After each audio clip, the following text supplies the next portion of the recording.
5절의 말씀을 우리가 한 목소리로 함께 읽겠습니다.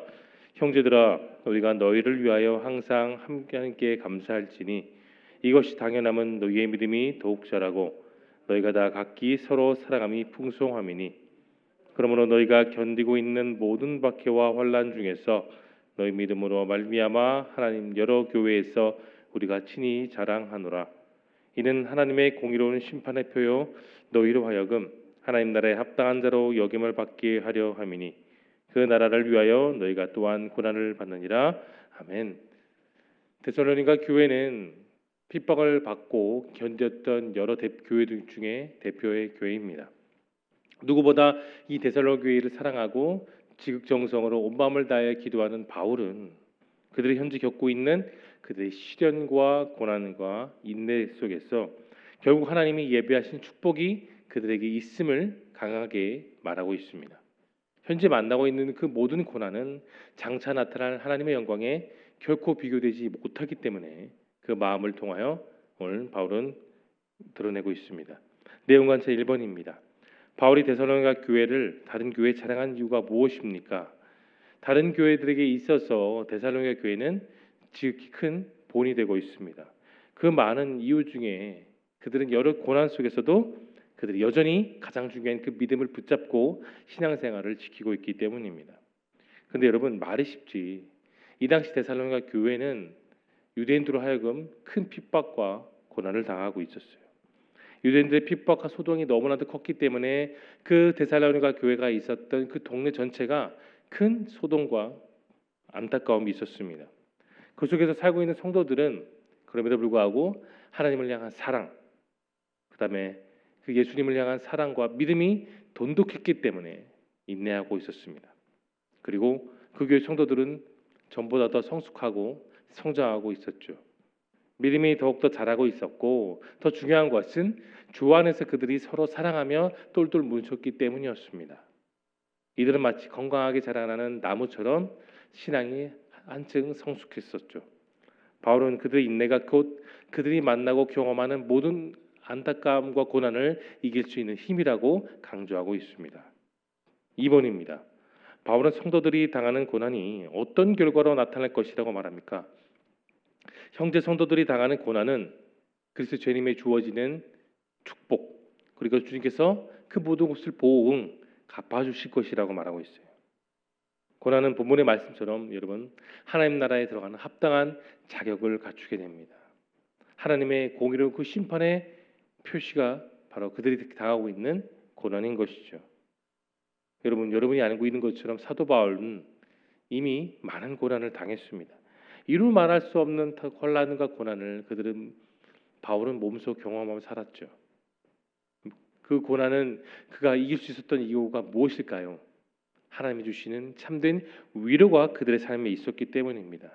하나님의 위로는 세상의 칼과 위협과 실패와 죽음도 능히 이겨내는 힘이 되는 것이죠. 하나님의 위로가 사도 바울로 하여금 3번의 태장과 돌로 맞는 그 위기 속에서도 그를 다시 살게 하는 적극적인 힘이 되었습니다.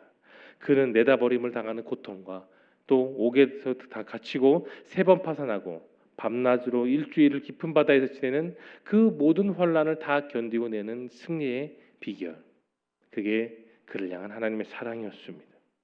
십자가를 지는 모든 이들에게 하나님은 위로를 주십니다. 하나님의 뜻대로 살아가면서 겪는 모든 어려움을 하나님께서 다 승리하며 이기도록 하시는 것이죠.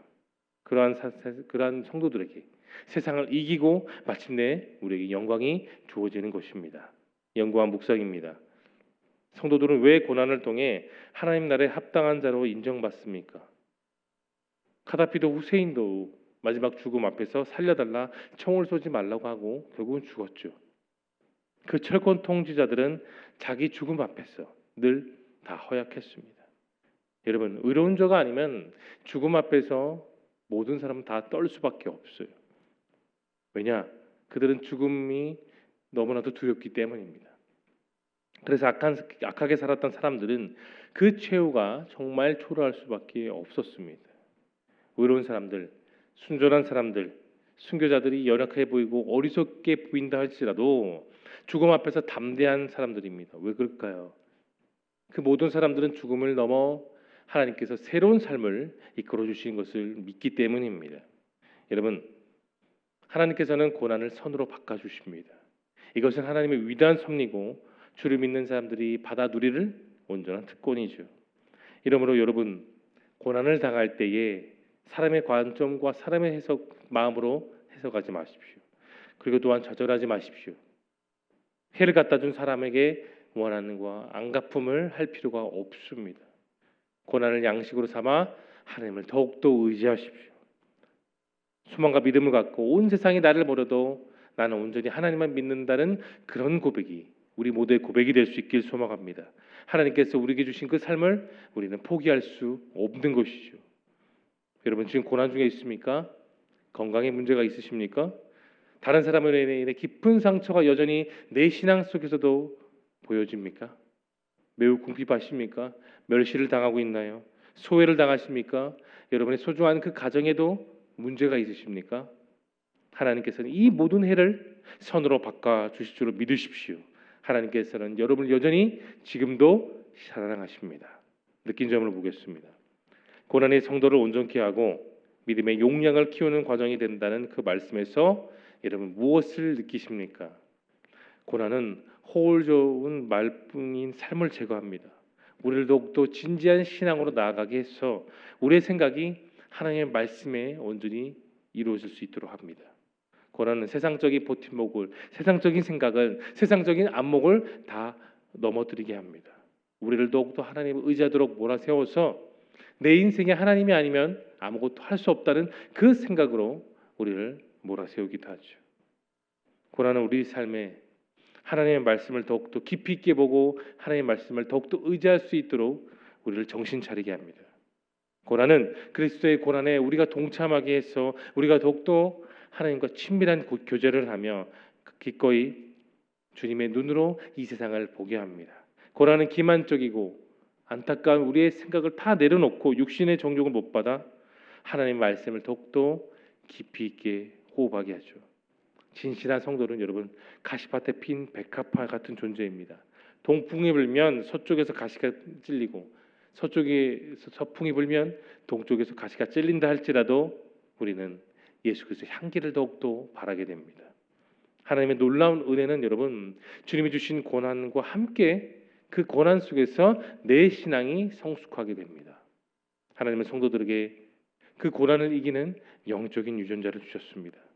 여러분 믿음으로 담대하게 서면 믿음으로 서는 성도들은 결코 넘어지지 않습니다. 흔들릴 수 있어요. 유혹을 받을 수 있습니다. 상처를 받을 수 있다 할지라도 우리는 결코 넘어지지 않습니다. 그 고난을 당해도 우리에게도 이제 사명을 우리는 끝까지 감당할 수 있습니다. 바울이 그랬습니다. 수많은 고난 앞에 그는 흔들렸지만 다시 일어섰습니다. 그에게 사명이 있었기 때문이에요. 여러분 현실이 어려우면 그 현실 때문에 낙심되어 포기하고 싶은 생각은 누구나 다 들겠지만 그때 여러분 믿음의 눈을 들어 주의 법에 귀한 것을 볼 수 있도록 오늘도 믿음으로 고백할 수 있길 소망합니다. 적용을 보겠습니다. 나는 현재 살고 있는 고난에 어떤 태도로 반응하고 있습니까? 여러분 우리가 인생을 살다 보면 설상가상 또는 엎친 데 덮친 격이라는 그런 말들이 정말 우리 삶에 적용되기도 합니다. 고난이 정말 어떨 때는 한꺼번에 몰려와 정말 힘들 때가 있어요. 아무도 내 마음을 알아주지 못합니다. 어느 누구도, 목회자도, 옆에 있는 성도들도, 내 가족도 내 자신의 깊은 상처를 알지 못합니다. 그러나 단 한 분 아세요.